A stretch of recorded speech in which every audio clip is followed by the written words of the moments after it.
Bienvenidos a Encabezados de Cabeza. Empezamos con la información. Aguas con el agua.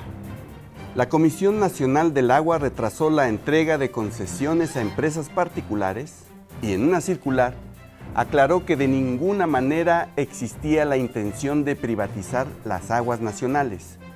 Por el contrario, lo que se buscaba, en todo caso, es hacer más accesible este bien público para que pueda llegar a cada casa purificado, refrigerado, saborizado y hasta gasificado en su respectiva botella de plástico, como debe de ser. Rumores de divorcio. En los últimos días, insistentes rumores de divorcio se han escuchado en la sede nacional del Partido de la Revolución Democrática.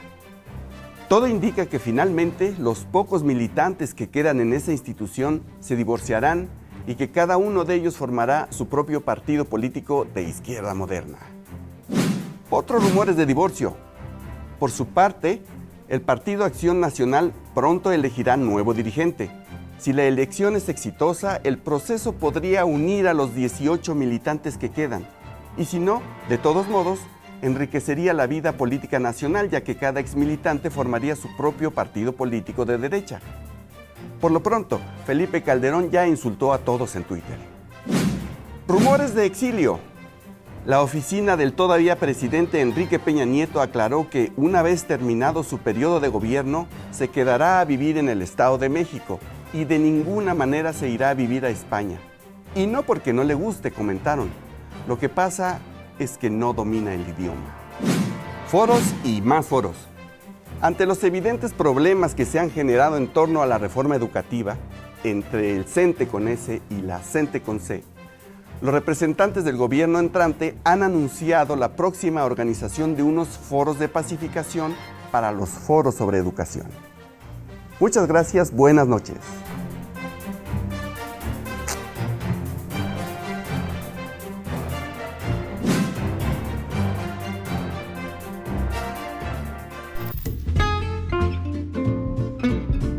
Oigan, pues eso de los encabezados de cabeza, eso está como más cercano a la realidad, ¿no? Porque lo que lee uno en los periódicos es impresionante, hablan de cosas que no existen. Aquí hay, por ejemplo, no sé si recuerdan esta columna de Isabel Torrent, que escribió ya hace tiempo, pero una parte que dice, los feligreses de AMLO se han mudado a vivir a una realidad alternativa, esa que intentan vendernos sus portavoces cada mañana. Rechazan la información y los datos y compran y defienden todas las teorías conspiratorias que fabrica AMLO. O sea, AMLO es el que fabrica las teorías conspiratorias. Dice que el fraude no existió. Los feligreses de AMLO, además. Dice. Los medios están copados por voceros del régimen neoliberal. Hubo un artículo hace años en La Jornada de Carlos Facio, que acuñó un término que a mí me gustó mucho porque hablaba de la uniformidad mediática. Entonces se trata de copar todos los espacios en los medios para decir la misma cosa a todos. Puede ser en un tono enloquecido y atrabiliario como ciertos columnistas, o puede ser disfrazado. O Ricardo Alemán, por ejemplo. Por ejemplo, o puede ser en un tono docto y supuestamente muy estudiado y supuestamente muy sereno. En cualquiera que sea el tono. Raimundo Riva Palacio. Pero no, ¿Ese no es doctor? Sí, ese es el tono de investigación periodística. Y hay otros que están encargados de los columnistas económicos o comentaristas económicos, los analistas económicos. Pero todos dicen lo mismo. O sea, que todo está bien, que lo que se ha venido haciendo desde Salinas para acá está bien, es incuestionable. Y oponerse a eso es ridículo y es de locos y estúpidos como eso. Es como cuando la guerra del narco de Calderón, que él se uniformó, y no solo se uniformó él, se uniformaron todos ellos sí.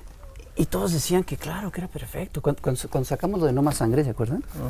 Que se nos vinieron encima Aguilar Camín y toda esta gente, diciendo que defendíamos al narco. Sí, así es. Por exigir un cambio en la estrategia. Algunos de ellos son los ideólogos, ellos crean la pauta, y después vienen todos atrás. Pero afortunadamente hay cosas distintas. ¿Ya conocen a este cuate que se llama Hernán Gómez? Hombre, sí. Pues está dando mucho de qué hablar desde hace rato. Y a mí me gusta mucho lo que recupera aquí en su columna, que dice, en 1906, Ricardo Flores Magón publicó en El Comillo Público un artículo magistral en el que hablaba de dos tipos de prensa, la prensa de luz y la prensa de sombra. A la cual también se refería como prensa serpiente, prensa cloaca o fermento de estercolero. Para él, la prensa de luz era la prensa cercana a la gente, mientras que la prensa sombra era la prensa gobiernista, que adula por paga. Ay, güey, hablaste igualito que él, ¿cómo lo hiciste? Es un gran imitador, ¿eh? Sí, la misma voz. No, la verdad es que aquí tenemos al maestro Hernán Gómez. Ay, ya decía yo. Maestro, qué bueno verte por aquí. Igualmente, gracias por la invitación. Bienvenido ¿Cómo al están? Chamuco. Hernán, mucho Gracias. gusto. Qué bueno. Antonio, ¿qué tal? Bien. Pásale, por favor. Gracias, Estás en tu casa, en tu canal. Y la verdad tenemos muchas ganas de conocerte. Entonces hay un periodismo de luz y un periodismo de estercolero. Pues sí, hay una prensa que se ha caracterizado por... Son vigentes las palabras. Yo creo que sí, es un artículo de 1906, pero me pareció muy actual porque hay una prensa que efectivamente minoritaria, cercana a la gente, y hay una prensa que vive de la publicidad oficial, del gobierno, y que pues tiene poca calidad ética. Para esta prensa estercolera que pues, es casi toda en México actualmente. Bueno, yo creo que hay, digamos, si uno ve cómo ha sido durante el gobierno de Peña, el gasto que ha habido en publicidad oficial que va a los medios de comunicación, no solo prensa escrita, sino medios electrónicos, cuando acabemos el sexenio van a ser cerca de 60,000 millones de pesos. Es una cantidad exorbitante, nunca se había gastado tanto. Y yo lo que creo es que Y tan inútilmente. bueno, Y es lo que está registrado. Sí, y no es solo el dinero público, porque yo creo que el problema no es que haya publicidad oficial en los medios. Yo creo que en México, donde se leen tan poco periódicos, quizás si no hubiera dinero público, algunos medios desaparecerían. El problema es que es cómo se distribuye ese dinero público. Premio al que tiene una línea editorial favorable, castigo al que tiene una línea editorial que no me conviene. Y eso ha condicionado mucho la prensa en México. Y yo creo que también lo que ha pasado es que tenemos poca, digamos, esto termina afectando a los propios periodistas, porque aunque ellos hagan un trabajo de investigación interesante, al final siempre lo que tienes en la portada es el boletín oficial, ¿no? Vivimos en el reino del boletinato.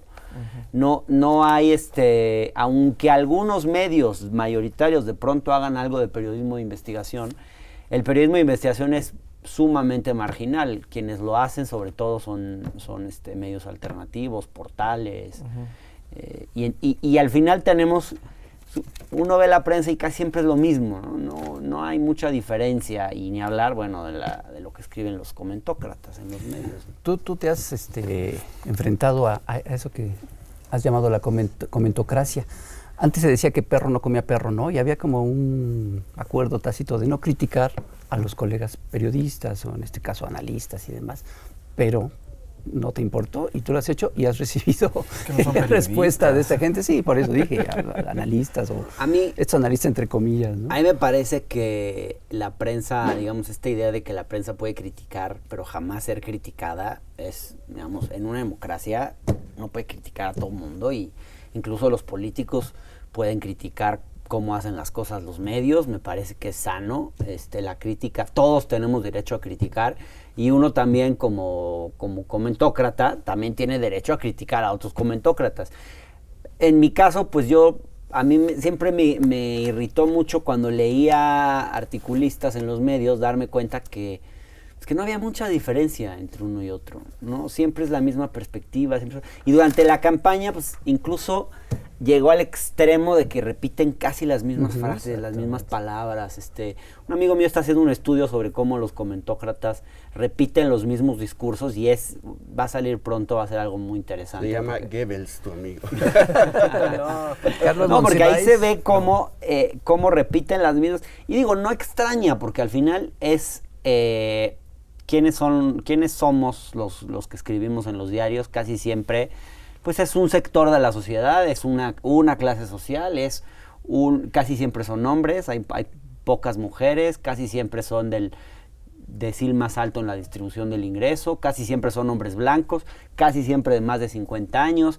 ¿Cómo puede uno esperar que haya pluralidad en los medios y voces distintas, y al final pues siempre es la misma oligarquía comentocrática la que domina el discurso público. Carlos Monsiváis lo llamaba el ballet folclórico del Estado de Derecho. Y no estaban acostumbrados a que los criticaban. Y ahora, por ejemplo, con las redes sociales, pues claro, los tuiteros se les pueden enfrentar directamente.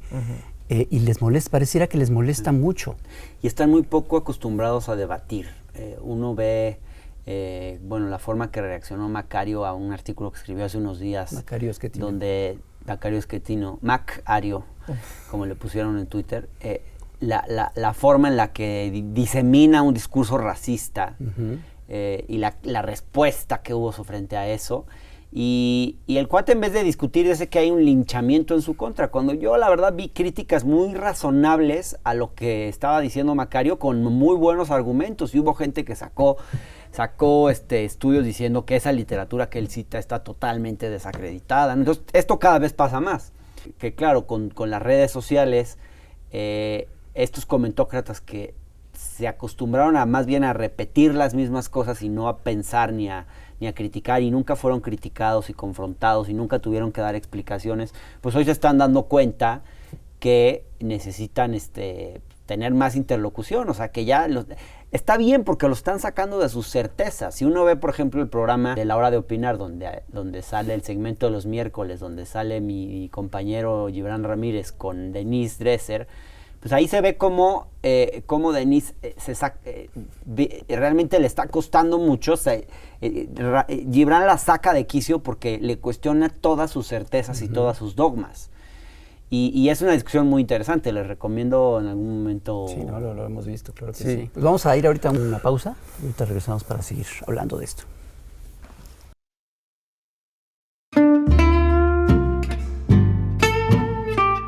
Oye, Hernán, lo que sí hemos visto es que has sacado de quicio a muchos de los que están ahí comentando diariamente.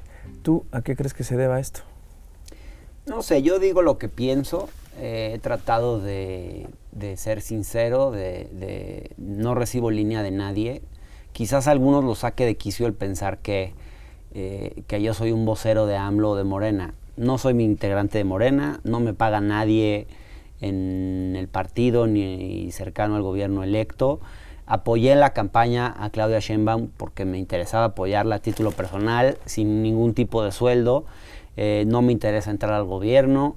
Entonces, pero yo creo que a mucha gente la descoloca quizás el hecho de que un analista, en general, los analistas no toman partido abiertamente por una corriente política o por un candidato, siempre lo hacen de forma vedada, ¿no? Siempre quieren mantener esta apariencia de objetividad. Según ellos, vedada, que yo creo que la gente no les cree, y además, a mí personalmente, yo no confío en muchos de ellos por eso, porque siento que no son sinceros en eso.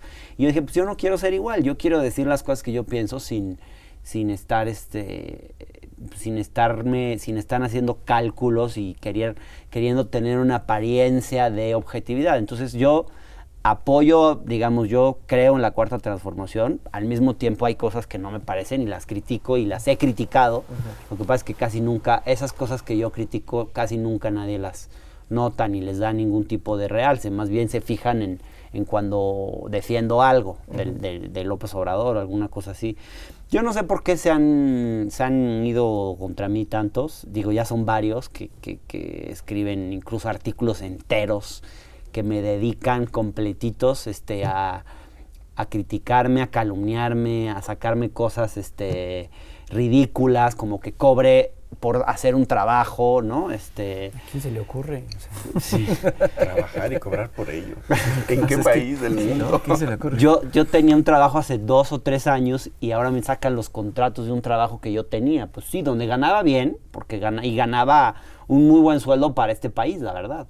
Pero no un sueldo exorbitante para alguien que estaba en el gobierno con las responsabilidades que yo tenía. Pero además me parece ridículo porque si cobré en el gobierno anterior y lo que he hecho es criticar al gobierno anterior y apoyar a López Obrador, pues no entiendo dónde está, no entiendo cómo, en qué es lo que les parece indebido. ¿Cuál es lo deshonesto? ¿No? ¿Dónde está? Sí, exacto. O sea, no es el gobierno anterior, todavía sigue siendo. Me parece que no. Pero... Bueno, yo creo que lo que los sacó de quicio es una frase específica donde en un artículo tuyo dices que ya es hora de renovar las voces en los medios. Yo creo que ahí les pegaste exactamente donde les duele, porque efectivamente son voces anquilosadas y como nunca es muy evidente que son voces interesadas. Pues sí, yo sí creo que la gente está cansada de escuchar las mismas voces, que está cansada de escuchar los mismos discursos, y que hay una necesidad de caras e ideas nuevas y de más pluralidad. Y ahí León Krause respondió muy violentamente con un Twitter diciendo que yo que estaba buscando censurar y silenciar voces, ¿no? Y la verdad es que no, yo al contrario, yo lo que quisiera es que haya más voces, que se escuchen más voces. Me tiene sin cuidado si León Krause escribe o no, si los mismos siguen ahí. Lo que yo quisiera es que hubiera nuevas perspectivas, nuevos puntos de vista, porque nos hemos acostumbrado a una uniformidad casi estalinista, digamos. Sí, absolutamente. La verdad, o sea, hay muy poca pluralidad en los medios. En un país de 100 millones de habitantes, pues cuando leemos... Es la uniformidad que el modelo neoliberal implantó para convertirse en verdad absoluta. En parte, no creo que sea solo eso, pero sí, creo que tiene que ver con, pues, en mucho con la forma en la que se financian los medios. Y además, digo, hay gente en los medios que gana, hay columnistas que llevan años ganando sueldos de 400,000, 500,000 pesos.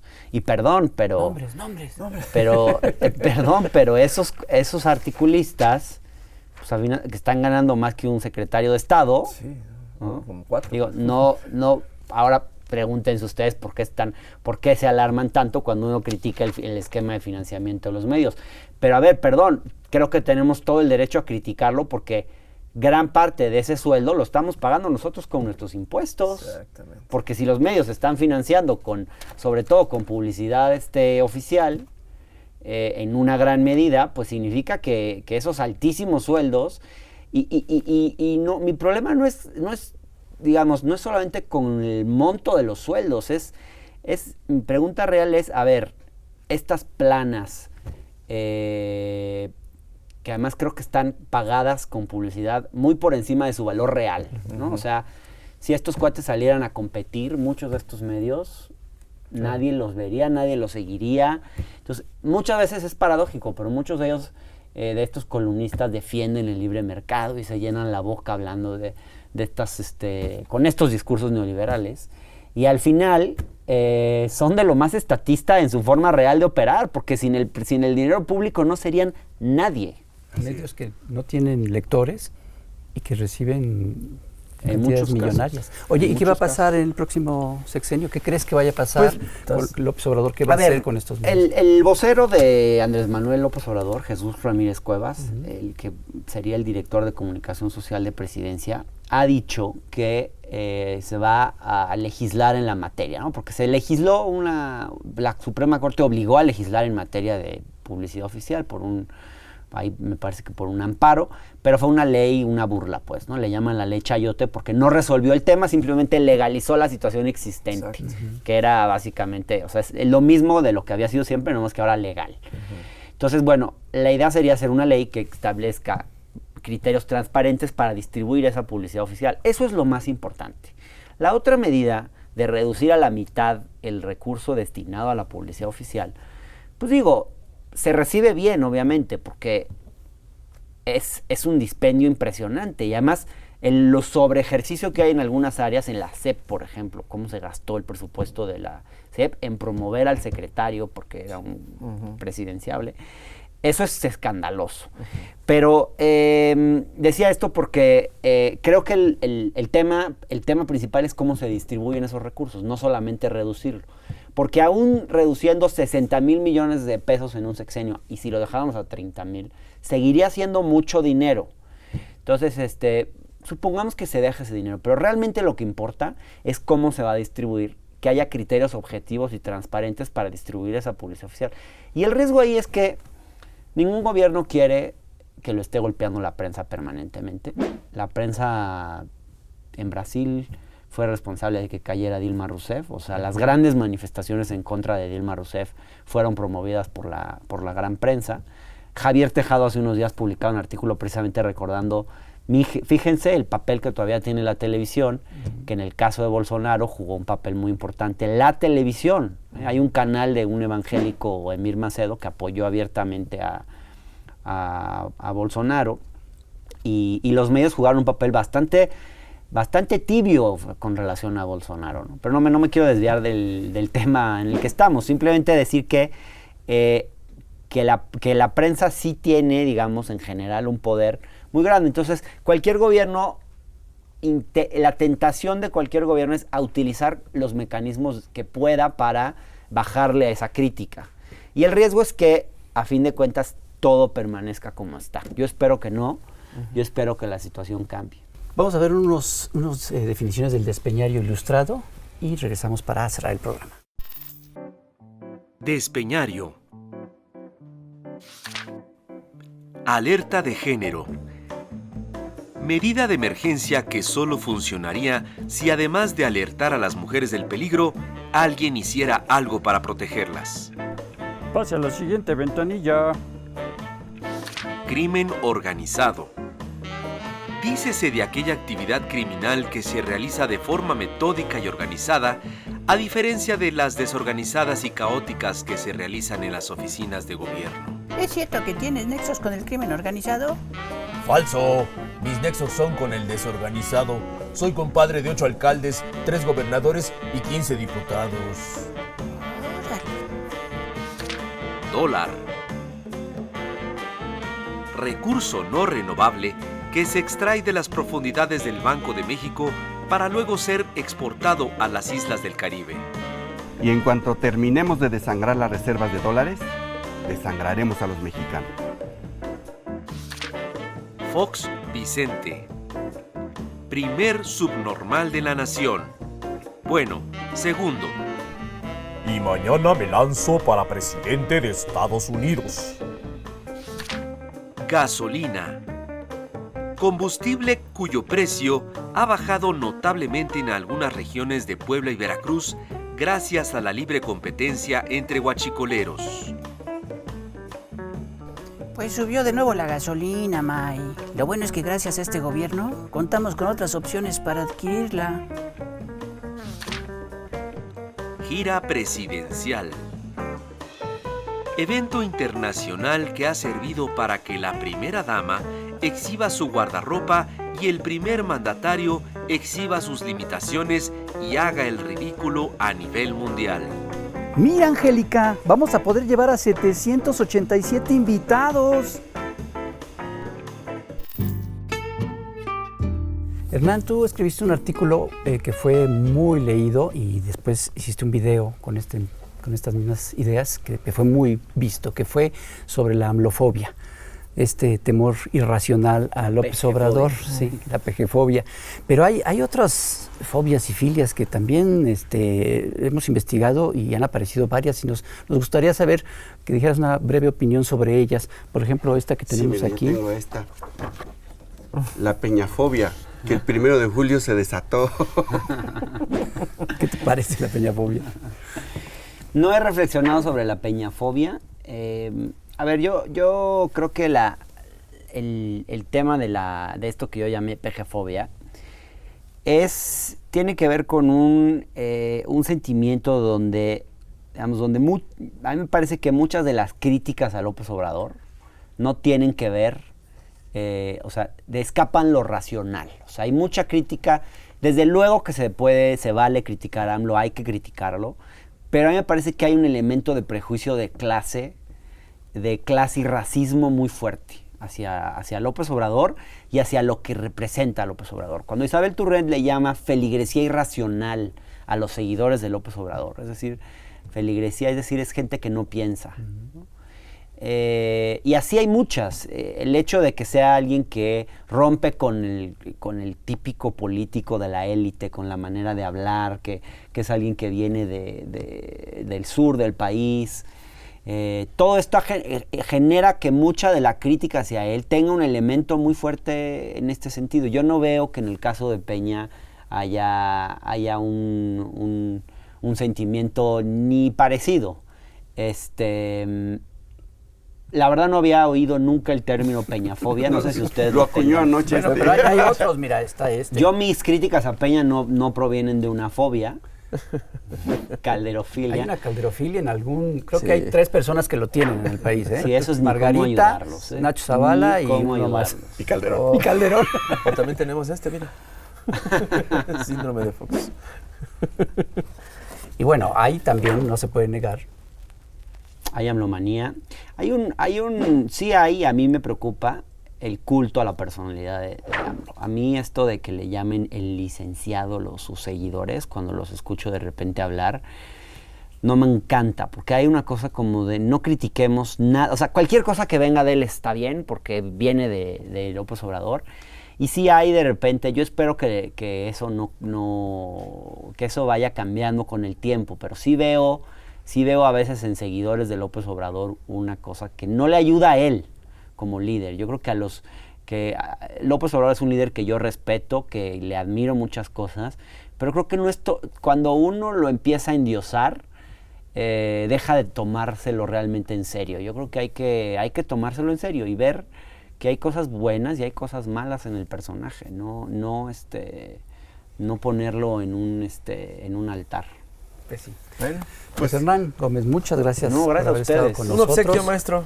Mira, Les regalamos un bonito calendario. Muchas calendario gracias. hecho por Pero aquí, no por te el vayas compañero. y no se vayan, porque en el Plus de YouTube queremos hablar de Brasil contigo. Sí. Ahí estamos.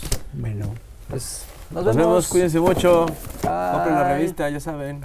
No se les olvide. Nos vemos, bye. Pues seguimos. No, pues me Brasil. sacaron lo de la peñafobia y no tenía ni idea de qué decir. Sí, sí, era- Regresamos. Oye, pues seguimos ahora en YouTube. Ajá. Y sí queremos que nos platiques de Brasil. Tú eres experto en... A ver, hay que decirlo, viviste en Brasil, Ajá. tu Yo tesis de viví en doctorado Brasil. es sobre Brasil, Sí. y el tema de Brasil está Es verdaderamente terrible. preocupante, y se está hablando en México no mucho de eso. Sí, la verdad es alarmante por dos cosas, ¿no? Primero porque hay un crecimiento del fascismo en la sociedad. Y es alarmante pensar que si uno compara, por ejemplo, lo que pasó, digamos, después de Obama hubo un Trump, Ujú, después de Lula y Dilma viene un Bolsonaro. ujú. Entonces, ahí hay un patrón, digamos. A mí las comparaciones ligeras, yo siempre les rehuyo, pero ahí hay un patrón en lo que se ha vivido históricamente. Y debemos cuidar de que no pasen cosas así en México, ¿no? Debemos cuidar de alertar frente a cualquier surgimiento del fascismo. Por eso creo que el artículo de Macario, por eso celebro la reacción airada en contra del artículo de Macario, donde empieza diciendo, pues básicamente que le da crédito a las explicaciones genéticas sobre las capacidades intelectuales de las personas, que es alarmante, porque con teorías así, pseudocientíficas, se justificó el racismo. Entonces, lo que ha habido en Brasil es que han emergido discursos clasistas, racistas muy fuertes. Hay un sector de la sociedad que se siente muy incómodo frente a otro sector de la sociedad que ganó más protagonismo y político, social, etcétera. Un sector de la sociedad que accedió a niveles más altos de consumo. Y hay otro sector de la sociedad que se siente amenazado frente a eso. Lula, por ejemplo, pasó una ley en su momento para que en las universidades hubiera cuotas para los afrodescendientes y para los indios, pues, ¿no? de Brasil. Y porque si no, no accedían a las universidades. Y esto molesta a mucha gente. Molesta que haya cuotas, molesta esto de que como que La justicia la social. plebe pretenda igualarse, ¿no? Que ahora viajen en avión, que tengas que compartir los mismos aeropuertos con ellos. Bueno, Schettino estaría feliz siendo el ideólogo de Bolsonaro, porque ha tenido expresiones abiertamente racistas contra los afrodescendientes brasileños. Yo ¿no? espero que Macario no llegue a tanto, pero y muchas veces, porque el racismo muchas veces quien lo profesa, quien lo promueve, quien le da cierto crédito a teorías racistas, no se da cuenta de que está siendo racista. Ese es el gran problema del racismo y de la discriminación. Por eso cuando surge hay que alertarlo y hay que decir, ahí hay un discurso racista, esto es inaceptable. Y la otra cosa que me preocupa de Brasil, de lo que se ha vivido en los últimos años, es que hay una élite económica que se dio cuenta que por la vía democrática ya no podía hacer avanzar sus intereses. Entonces les pareció más, pues simplemente optaron por una estrategia autoritaria. Y eso lo vemos por lo menos desde 2014 para acá. Empezó con Dilma Rousseff cuando le dieron un golpe de Estado. No sé si un golpe de Estado. Mi idea de golpe de Estado tiene que ver más con un acto violento, donde con toda la idea del golpe de Estado como ha sido en América Latina, pero sí se puede hablar de una interrupción del orden legal, digamos, para no usar una palabra como aventurar un término que tal vez no sea el adecuado, pero la sacaron, digamos, del poder con argumentos legales muy endebles, que otro día si quieren abundamos en eso, ya quizás más cerca de la elección podemos hablar del tema. Luego procesan a Lula con argumentos de muy dudosa legalidad, es decir, yo no dudo que pueda haber habido casos de corrupción en el PT, incluso no sé si Lula pueda o no haber tenido una responsabilidad, pero el caso es que el proceso que se le sigue, en ese proceso no hay evidencia de que Lula haya cometido un acto de corrupción. No está acreditado en la investigación que hay un acto de corrupción y sin embargo la cargada de jueces, etcétera, contra Lula para sacarlo de la contienda ha sido alarmante y constituye un acto antidemocrático. O sea, usaron primero las instituciones legislativas, luego las instituciones judiciales para apartar a sus adversarios, porque sabían que a Lula no le podían ganar una elección, sabían que no le podían ganar y no quieren al PT de regreso al poder. Y esa misma razón es la que los lleva ahora, el tercer momento, digamos, de esta historia, a apoyar a un fascista, porque prefieren a un fascista que a que la izquierda vuelva al poder. Y esto es alarmante, porque además ha habido en el apoyo, en los grupos que apoyan a Bolsonaro están bancos, o sea, el sector financiero, porque claro, como tiene un discurso ultra neoliberal y además puso en su equipo, en el equipo económico a un Chicago Boy, entonces eso ya les tranquiliza y entonces por ahí el Wall Street Journal dijo no exageren en la crítica a Bolsonaro, el Financial Times alguna cosa parecida, el Economist sí fue crítico, por suerte, pero además lo que ha hecho Bolsonaro es prometerle al sector financiero puestos en el gabinete, entonces ya le prometió no recuerdo qué banco, a un ejecutivo un ejecutivo del banco, creo que el Bank of America o alguno de estos, brasileño, pero un ejecutivo de ese banco, quedarse a cargo del Banco Central. Imagínense ustedes, entregarle el Banco Central y así con otras áreas. El Ministerio de Agricultura se lo entregaría al agronegocio exportador, que ha talado el Amazonas y que lo ha hecho papilla y que además lo que quieren hacer del Amazonas es plantar campos de soya por todos lados y así, hacer un gobierno con empresarios. Entonces es una alianza con el sector empresarial. Eso realmente me alarma porque el hecho de que estas élites empresariales no se estén dando cuenta del monstruo que están generando es realmente muy preocupante y en un país como Brasil, que es la principal economía de América Latina, pues sí despierta muchas señales de alarma, la verdad. Pero también es alarmante y muy preocupante que tenga tanto respaldo social, que sí realmente pues 50 millones de gente, ahí ayudan los brasileños. Sí. Y los ingredientes que mencionaste al principio. Algunos medios, sobre todo yo diría, hay un canal de televisión de un señor llamado Emir Macedo, que es la TV Record, que Emir Macedo además es la cabeza de la Iglesia Universal del Reino de Dios, la Iglesia Evangélica en Brasil, que es muy poderosa y que ha crecido muchísimo en los últimos años. Y no en balde, cerca del 50% de los evangélicos votaron por Bolsonaro. Entonces es una alianza. Y Emir Macedo con su canal de televisión ha apoyado abiertamente a Bolsonaro. De la misma forma, por ejemplo, se observa que otros medios quizás no han sido más críticos, la prensa, digamos, hegemónica, pero realmente no lo suficiente. Por ejemplo, cuando Bolsonaro sale a decir que va a matar, que va a golpear homosexuales en la calle, o que sale con una metralleta a decir que va a ametrallar petistas y se le hace chistoso, petistas es el partido de la oposición. La prensa por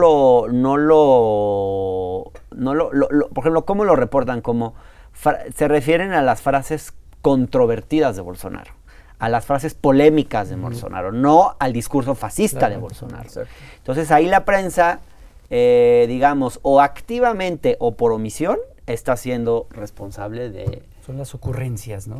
Claro, como si fuera algo chistosito, ¿no? Cuando no lo ganó Trump, el Fisgón me comentó, lo recuerdo muy bien porque hasta hice un cartón de eso. Es que estamos viendo, está iniciando la etapa fascista del neoliberalismo, pero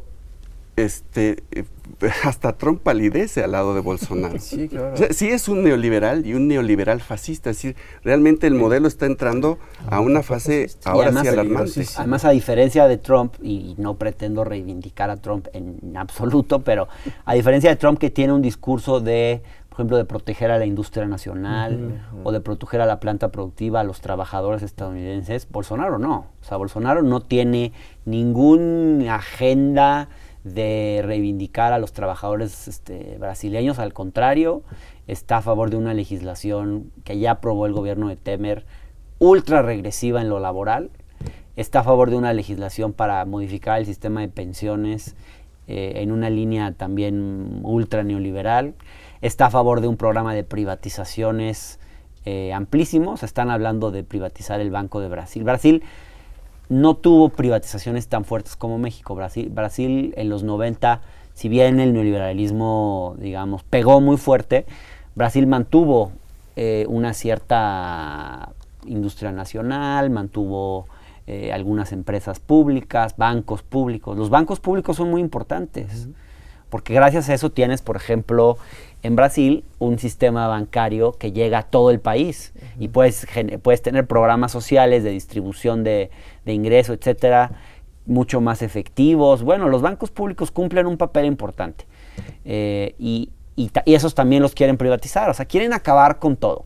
Van por una agenda ultra neoliberal y los medios están apoyando eso y la élite, una parte importante de la élite está apoyando eso.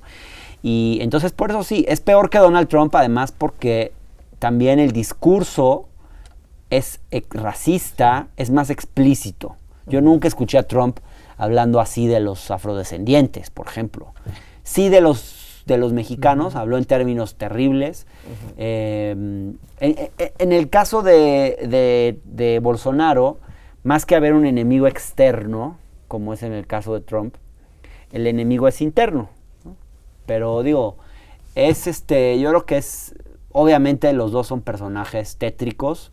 Tener en Brasil a un Trump y en Brasil a un Bolsonaro y en Estados Unidos a un Donald Trump, pues va a generar un escenario hemisférico muy preocupante, porque además ya han tenido acercamientos. El hijo de Bolsonaro estuvo con Steve Bannon en su momento. Donald Trump ha recibido bien la elección el triunfo en primera vuelta de Bolsonaro. Entonces, pues eso no augura buenos tiempos, la verdad. Y en medio de estos dos países grandes está México. Ajá. ¿Cuáles son las instrucciones? Pero además está México, que va a empezar un gobierno que es todo lo contrario, o que en teoría es un gobierno de izquierda. Tú dices que hay un riesgo ahí. Si el gobierno de López Obrador no cumple, si queda mal, si hay un riesgo de que empiecen a germinar este fascismo, pues, o esta radicalización de la derecha. Bueno, y además ayudado por los medios. Hay un resurgimiento de la derecha en América Latina, y México, pues como siempre, vamos a nuestro propio ritmo. Sí. Cuando todo eran gobiernos de izquierda en Sudamérica, nosotros estábamos en nuestros gobiernos foxistas y calderonistas.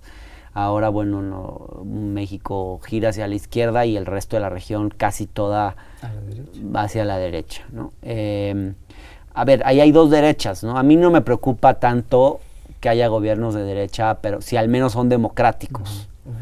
Y es parte de vivir en una cierta normalidad democrática que, pues, Estuvo a la izquierda 12 años, se va, regresa a la derecha por vía electoral, después en 6 años puede volver a la derecha, digamos. Lo que sí me preocupa es cuando hay una derecha que tiene un discurso antidemocrático, o sea, va a gobernar con generales, Bolsonaro. Él es un ex capitán del ejército y desprecia la democracia. ¿De qué manera echaron a la izquierda en Brasil? No fue de manera democrática. Cuando le hacen el juicio político a Dilma, Bolsonaro por eso se dio a conocer nacional e internacionalmente. Bolsonaro era diputado, llevaba muchos años de diputado. Cuando le toca razonar su voto, porque cada uno de los diputados hizo un razonamiento de su voto muy breve, y él le dedica su voto a un militar represor que se caracterizó por sus técnicas innovadoras en materia de tortura en la dictadura brasileña, una de las cuales era introducir ratones en las vaginas de las mujeres.